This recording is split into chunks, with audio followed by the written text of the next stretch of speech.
ಅನೇಕ ದಿನಗಳಿಂದಲೂ ಕೂಡ ಮುಖ್ಯಮಂತ್ರಿ ಸಿದ್ದರಾಮಯ್ಯ ಹಾಗೂ ಉಪಮುಖ್ಯಮಂತ್ರಿ ಡಿ.ಕೆ. ಶಿವಕುಮಾರ್ ನಡುವಣ ಕುರ್ಚಿಗಾಗಿ ಒಂದು ರೀತಿಯ ಸಮರ ಶುರುವಾಗಿದೆ. ಅವರ ಆಪ್ತರು ಅನೇಕ ರೀತಿಯ ಪ್ರಯತ್ನಗಳನ್ನು ಮಾಡ್ತಾ ಇದ್ದಾರೆ. ತೆರೆಮರೆಯಲ್ಲಿ ಇಬ್ಬರೂ ನಾಯಕರು ಕೂಡ ಕುರ್ಚಿಗಾಗಿ ಬಹಳ ದೊಡ್ಡ ಮಟ್ಟದ ತಂತ್ರಗಾರಿಕೆಯನ್ನು ಮಾಡ್ತಾ ಇದ್ದಾರೆ. ಬಟ್ ಬಹಿರಂಗವಾಗಿ ಅವರಿಬ್ಬರೂ ಕೂಡ ಎಲ್ಲಿಯೂ ಮಾತನಾಡಿಲ್ಲ. ಇವತ್ತು ಕೂಡ ಅಷ್ಟೇ ಕರ್ನಾಟಕ ರಾಜ್ಯ ಮಾಹಿತಿ ಆಯೋಗ ಸಮಿತಿ ಸಭೆ ಇತ್ತು. ಇಬ್ಬರು ಒಟ್ಟಿಗೆ ಬಂದಿದ್ದಾರೆ, ಒಂದೇ ಕಾರಿನಲ್ಲಿ ಬಂದಿದ್ದಾರೆ. ನೋಡ್ತಾ ಇದ್ದೀರಿ ದೃಶ್ಯಾವಳಿಗಳಲ್ಲಿ. ವಿಧಾನಸೌಧಕ್ಕೆ ಸಿದ್ದರಾಮಯ್ಯ ಅವರು ಮುಂದೆ ಕೂತ್ಕೊಂಡಿದ್ದಾರೆ, ಹಿಂದೆ ಡಿ.ಕೆ. ಶಿವಕುಮಾರ್ ಕೂತಿದ್ದಾರೆ. ಒಂದೇ ಕಾರಿನಲ್ಲಿ ಬಂದಿದ್ದಾರೆ. ಮುಖ್ಯಮಂತ್ರಿಗಳ ಕಾರಿನಲ್ಲಿ ಉಪಮುಖ್ಯಮಂತ್ರಿಗಳು ಬಂದು ಅಚ್ಚರಿಯನ್ನು ಮೂಡಿಸಿದ್ದಾರೆ. ಕುರ್ಚಿ ಫೈಟ್ ನಡುವೆ ಒಂದೇ ಕಾರಿನ ಈ ಪ್ರಯಾಣ ಸಾಕಷ್ಟು ಕುತೂಹಲಕ್ಕೆ ಕಾರಣವಾಗುತ್ತೆ. ಲೋಕಭವನದ ಕಾರ್ಯಕ್ರಮಕ್ಕೆ ಒಂದೇ ಕಾರಿನಲ್ಲಿ ಆಗಮಿಸಿದ್ದಾರೆ.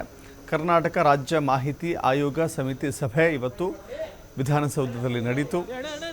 ಆಯ್ಕೆ ಸಮಿತಿ ಸಭೆಗೆ ಇಬ್ಬರು ಒಂದೇ ಕಾರಿನಲ್ಲಿ ಪ್ರಯಾಣವನ್ನು ಬೆಳೆಸಿದ್ದಾರೆ. ದೃಶ್ಯಾವಳಿಗಳಲ್ಲಿ ನೀವು ಕೂಡ ಗಮನಿಸ್ತಾ ಇದ್ದೀರಿ. ಮುಖ್ಯಮಂತ್ರಿಗಳ ಕಾರಿನಲ್ಲಿ ಸಹಜವಾಗಿ ಜೊತೆಗಿದ್ದಾಗ ಒಂದೇ ಕಾರಿನಲ್ಲಿ ಬರೋದು ಸಹಜ. ಬಟ್ ಯಾಕೆ ಅದು ವಿಶೇಷವಾಗಿ ನಮಗೆ ಕಾಣಿಸುತ್ತೆ ಅಂತ ಹೇಳಿದ್ರೆ, ಈಗ ಕುರ್ಚಿ ಫೈಟ್ ನಡೀತಾ ಇದೆಯಲ್ಲ, ಕುರ್ಚಿಗಾಗಿ ಸಿದ್ದರಾಮಯ್ಯ ಮತ್ತು ಡಿ.ಕೆ. ಶಿವಕುಮಾರ್ ಅವರ ಹಗ್ಗಜಗ್ಗಾಟ ಇದೆಯಲ್ಲ, ಆ ಕಾರಣದಿಂದಾಗಿ ಅದು ವಿಶೇಷ ಅಂತ ಅನಿಸ್ಕೊಳ್ಳುತ್ತೆ. ಮತ್ತಷ್ಟು ಮಾಹಿತಿ ನಮ್ಮ ಪ್ರತಿನಿಧಿ ಎಲ್ ಎನ್ ಸ್ವಾಮಿ ನೀಡ್ತಾರೆ. ಸ್ವಾಮಿ, ಒಂದೇ ಕಾರಣದಲ್ಲಿ ಬಂದಿದ್ದಾರೆ.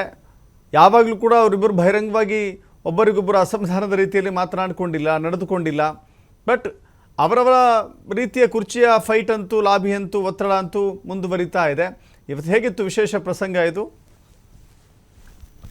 ಅಶ್ವಥ್, ರಾಜ್ಯ ಕಾಂಗ್ರೆಸ್ ವಲಯದಲ್ಲಿ ಸಿಎಂ ಕುರ್ಚಿ ಕದನ ತಾರಕಕ್ಕೇರ್ತಾ ಇದೆ.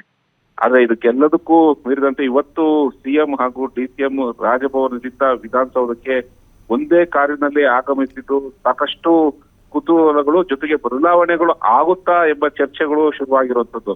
ಯಾಕೆಂದ್ರೆ ಕಳೆದ 4-5 ತಿಂಗಳಿಂದ ಕಾಂಗ್ರೆಸ್ ವಲಯದಲ್ಲಿ ಸಿಎಂ ಕುರ್ಚಿ ಕದನ ತಾರಕಕ್ಕೇರ್ತಾ ಇದೆ. ಇದು ಹೈಕಮಾಂಡ್ ಅಂಗಳಕ್ಕೂ ಹೋಗಿದೆ.